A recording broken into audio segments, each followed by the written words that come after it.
Tiens, tiens, pourquoi on a toujours un problème avec des infrastructures au Congo? Vous avez vu, euh, vous avez vu sur la miniature que j'ai placée sur cette vidéo, un stade des martyrs dont les chaises sont sales et délabrées. Et pourtant, c'est une infrastructure qu'on est en train de rénover, une infrastructure les chaises là ont été placées il y a même pas 2 ans. Et même la rénovation n'est à toute fin utile pas terminée. Puisqu'on sait que la CAF qui avait envoyé des délégations pour venir inspecter et homologuer le stade ne l'ont fait que partiellement. D'ailleurs, le dernier match que l'équipe nationale du Congo a livré dans ce stade, l'autorisation n'avait été accordée que pour 50 000 personnes au lieu de sa capacité maximale de plus que 80 000 personnes. Et là, on n'est même pas encore arrivé à finir, à faire cocher toutes les cases pour que le stade soit totalement homologué à recevoir le public à pleine capacité. On a déjà des problèmes dans la structure, un problème d'entretien qui visiblement est un problème sérieux au Congo. Pour revenir à ce sujet, vous vous rendrez compte que ce n'est pas la première fois que ça nous arrive. Plus d'une fois, on a construit de beaux bâtiments, de beaux sites, comme il y a plusieurs années, quand les Chinois ont rénové la gare centrale, ils ont mis des lumières, des fontaines d'eau, c'était beau, tout le monde aimait aller se faire prendre des photos là-bas, puis les mariés aimaient beaucoup la place, et c'était très bien. Mais quelques mois plus tard, cet endroit faisait pitié. Une fois, je suis passé par là, puis les gens pissaient même dans l'enceinte, puis il y avait des feuilles partout, des bouteilles, tout était très sale. Quand on regarde tout ça, moi, comme entrepreneur, la question principale que je me pose, comment on est capable de construire ou rénover des infrastructures de renom et qu'au finish, on n'est pas capable de les maintenir dans le même état pour plusieurs années? On a vraiment un sérieux problème pour entretenir nos infrastructures. On les construit, tout est beau, et là, quand arrive le moment de continuer à continuer à les maintenir dans l'état, ça, on n'est plus là. Ceux qui ont dépensé des millions et des millions de dollars pour construire ou rénover ces infrastructures ne comprennent pas qu'après la construction, il va falloir continuer à les entretenir et que pour ça prend un budget. Un budget pour rénover. Il y a quelques années de cela, j'étais faire une offre comme entrepreneur de pouvoir récupérer le stade des martyrs comme pour ce qui est du volet de la restauration, pour que mon entreprise puisse s'occuper de tout ce qui se vend à l'intérieur du stade et qu'au terme des matchs, qu'on ait des équipes qui vont ramasser tous les déchets à l'intérieur du stade et nettoyer pour laisser les infrastructures propres. Puisque ce que nous, on avait remarqué, ou c'est ce qui continue à se faire jusqu'à nos jours, des gens viennent de partout, qui pour vendre des bonbons, qui des biscuits, des bouteilles d'eau, puis et tout ça. Mais quand tout ça est consommé, à la fin de la journée, les bouteilles sont jetées, tous les déchets, les arachides que les gens ont consommés, puis tout est jeté et personne ne prend compte par la suite, à la fin des matchs, on nettoie pas, on fait rien, puis on attend au prochain match, puis la nature récupère ses droits, ça veut dire ça devient sale partout, puis ça pousse des herbes et tout. Or, nous, on avait fait une proposition pour pouvoir faire l'entretien du stade à la fin de chaque match, avoir l'exclusivité des ventes à l'intérieur du stade, et en même temps, là, il y avait un pourcentage qu'on a proposé sur le bénéfice de nos ventes à la gestion du stade. Tout s'était très bien passé avec le ministre euh, des Sports de cette époque-là, qui est Monsieur Denis Kambal. Et il nous a envoyé voir le gérant du stade. On est allé voir le gérant du stade, qui nous a fait visiter, puisqu'il savait qu'on venait de la part du ministre.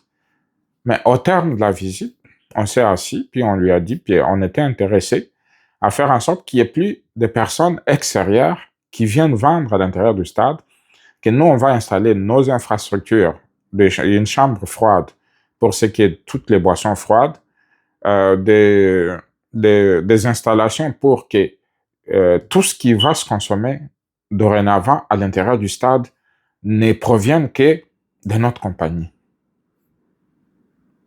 À la fin de ça, le monsieur, il nous demande, et vous êtes prêt à me laisser combien? On lui a demandé pardon. Ce stade, à moins que je ne comprenne rien, ce stade, tous les jours ici, à chaque fois qu'il y a des événements, des gens rentrent avec leur stock, viennent vendre et puis repartent, ils vous donnent rien. Et nous, on propose un partenariat, qui va créer des emplois réels, puisque vous savez très bien entretenir un stade ou nourrir des gens à l'intérieur du stade des 80 000 places. C'est vrai que tous les jours, ça va pas être 80 000 places, mais régulièrement, ça va être lors des gros événements, ça va demander qu'on mobilise plus du personnel et à la fin, qu'on puisse faire le nettoyage de tout ça et qu'on soit en mesure de faire en sorte que ce stade-là soit bien nettoyé après les événements et que, en retour, tout ce qui va être jeté à l'intérieur soit nettoyé. Et vous me demandez combien je suis prêt à vous donner à vous. Ce jour-là, on a compris que il y avait un problème, un sérieux problème au Congo, puisque on a compris réellement que les Congolais, ils voient pas plus loin. En tout cas, pas tous les Congolais, mais les dirigeants congolais, pour la plupart, c'est des personnes qui ne voient que leurs propres intérêts personnels, qui ne sont pas capables de comprendre que cette infrastructure a le devoir d'être entretenue. Cette infrastructure doit produire pas seulement en termes de recettes d'entrée des stades, mais en même temps, il y a tous les contours autour. Je vous donne l'exemple avec mon expérience. J'ai été dans des grands stades en Amérique. Qu'est-ce qui se passe? C'est que la boisson, je donne l'exemple du stade où se produit l'équipe de Montréal. Une petite bière coûte 10 $ au stade. La même bière à la cité coûte 2 $. C'est pour vous faire comprendre que la marge bénéficiaire que l'équipe fait juste en vendant des boissons et des hot dogs, ça lui produit autant de revenus que des entrées, que des billets que les gens vont payer pour entrer au stade. Mais chez nous, on se contente des billets qui sont vendus pour accéder au stade. Encore là, il y a des militaires à gauche, à droite qui empochent l'argent dans leur poche puis qui laissent rentrer des gens sans qu'ils aient payé. Puis à l'intérieur du stade, personne ne s'occupe qui vend quoi et qu'on peut rentrer à l'intérieur, qu'est-ce qu'on ne peut pas. Puis à la fin, tout reste là-bas. Ceux qui ont vendu retournent tout bonnement à la maison et les stades restent sales. Et le résultat, c'est ce qu'on voit. Donc, notre mentalité est à remodeler.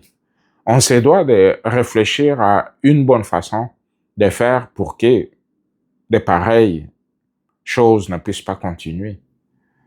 Nous devons réfléchir. C'est vrai, c'est un pays vaste. Moi, comme entrepreneur, j'observe, je regarde ce qui se passe, puis je propose des solutions comme entrepreneur. Et aujourd'hui, on voit le résultat. Le stade excessivement sale, abandonné. Et pourtant, à tout moment, là, la CAF peut venir faire des inspections puis dire du jour au lendemain que ce stade n'est plus à mesure d'accueillir des événements et puis il n'y a plus rien qui va se passer. Donc, c'est un cri d'alarme à ceux qui dirigent ce pays de comprendre que construire les infrastructures, c'est bien, mais les entretenir, c'est aussi bien. Dernièrement, on a eu à organiser les Jeux de la francophonie. Des belles infrastructures ont été construites par le gouvernement, mais j'aimerais bien que quelqu'un aille faire un tour pour nous montrer dans quel état sont ces infrastructures présentement. Je suis certain que c'est plus comme au premier jour. J'encourage ceux qui dirigent à comprendre que une des façons de créer la richesse dans ce pays, c'est d'octroyer des marchés à des entreprises détenues par des Congolais qui vont embaucher des Congolais et qui vont assurer l'entretien de nos infrastructures, comme c'est le cas du Stade des Martyrs. Le même problème se pose avec l'entretien des routes. Aujourd'hui, s'il y a plein de trous dans la ville de Kinshasa, puisque ces trous-là n'ont pas commencé gros. Ça commençait par des petits trous par-ci, par-là, puis rien n'a été fait. Puis du jour au lendemain, c'est devenu des cratères. Puis aujourd'hui, c'est devenu... Et c'est une des raisons qu'à Kinshasa, la circulation est difficile. C'est une des raisons qui fait qu'il y ait des bouchons monstres, des embouteillages dans la ville de Kinshasa, puisqu'on ne sait pas rouler à la vitesse recommandée. Là, on devait rouler à 50, puis quand on arrive devant un gros trou, qu'est-ce qu'on fait? On stoppe net, on rentre doucement dans le trou, puis pendant ce temps-là, des véhicules derrière nous continuent à s'entasser, puis ça crée un bouchon.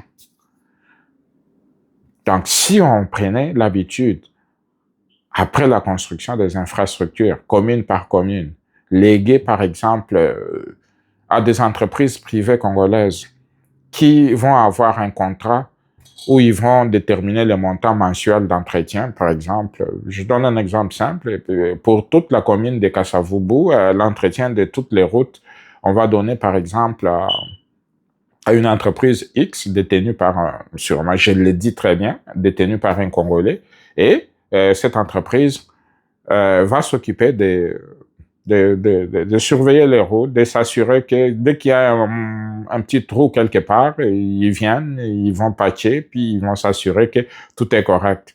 Et à la fin du mois, s'ils ont, par exemple, dans toute la commune, le nombre de routes qu'il y a, puis on fait au prorata, on dit, par exemple, que pour l'entretien, je donne un exemple, 20 000 $ pour la commune de Kasavubu, par exemple, et cette compagnie-là a l'obligation à tous les jours avec ses employés d'inspecter l'état de route, puis de s'assurer que dès qu'il y a un petit trou qui commence, ils viennent, puis ils vont mettre du goudron dedans, puis ils aplatissent, puis tout va bien.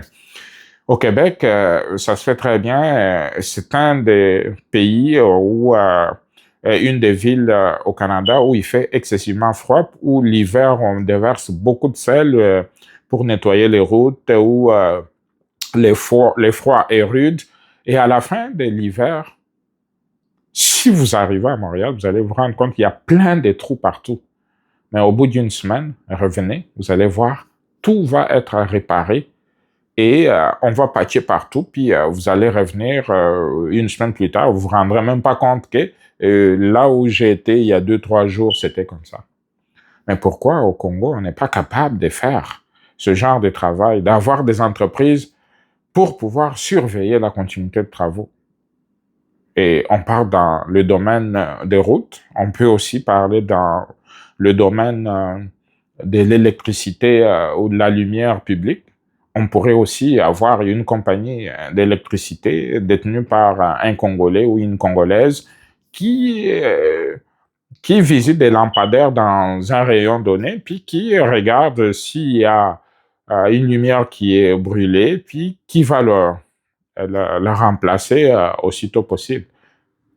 J'ai été dernièrement. C'est trop compliqué, mon pays. J'étais sur le boulevard Tchatchi. Ce boulevard-là était très bien rénové, puis c'était très beau. Ça faisait classe. Il faut dire, le boulevard Tchatchi part du Grand Hôtel à, à- au palais présidentiel. Euh, et ces boulevards-là, je me souviens à l'époque, ça a été tellement bien rénové que il y a même le député Thomas Louaka qui avait installé même des belles statuettes dessus. C'était très beau à voir et moi-même, j'ai fait une émission à un moment donné là-bas, puis j'ai trouvé que c'était très beau. Mais aujourd'hui, je suis passé quelques années plus tard, j'ai trouvé que c'était pitoyable. Pourquoi? Le manque d'entretien. Cette problématique doit être prise au sérieux par des autorités congolaises. On ne peut pas continuer à faire ce qu'on fait et s'attendre à des résultats différents. Dans plusieurs domaines, on a des choses à arranger, on a des choses à corriger puisque ça ne peut pas continuer comme ça. Voilà donc ce que je voulais partager avec vous. Moi, mon nom c'est Elie Moulaja, je suis entrepreneur. J'entreprends dans plusieurs domaines et je suis établi au Congo et au Canada. Puis j'essaie d'apporter ma contribution à l'économie du Congo et faire en sorte que le plus de Congolais, cette chaîne Congo Power a été créée pour encourager les Congolais à se lancer en entrepreneuriat, puis à faire ce qu'ils peuvent pour que la richesse puisse être créée au Congo et par des Congolais. Et c'est ça notre but principal. On accompagne, on est prêt à accompagner des gens, que ce soit dans le domaine de l'agriculture ou nous-mêmes on excelle, puisque on a une entreprise qui fait de la production localement et puis qui fait de l'expédition, que ce soit l'huile de palme, le fait des manioc qu'on pilé puis empaqueté pour être consommé à l'étranger, au Canada, aux États-Unis et très bientôt en Europe. On connaît comment créer la richesse, puis on veut accompagner ceux qui veulent s'y lancer avec plus de 25 ans d'expérience, disons 30 ans d'expérience dans l'entrepreneuriat, on sait de quoi, et fait ces domaines et on est prêt à faire ce qu'on peut pour que le Congo avance. Et pour que le Congo avance, les autorités congolaises doivent aussi nous faciliter la tâche. Abonnez-vous s'il vous plaît pour continuer à bénéficier de nos vidéos. Aimez nos vidéos pour que le plus de gens puissent y avoir accès. Nous vous remercions pour tout. Bonne journée.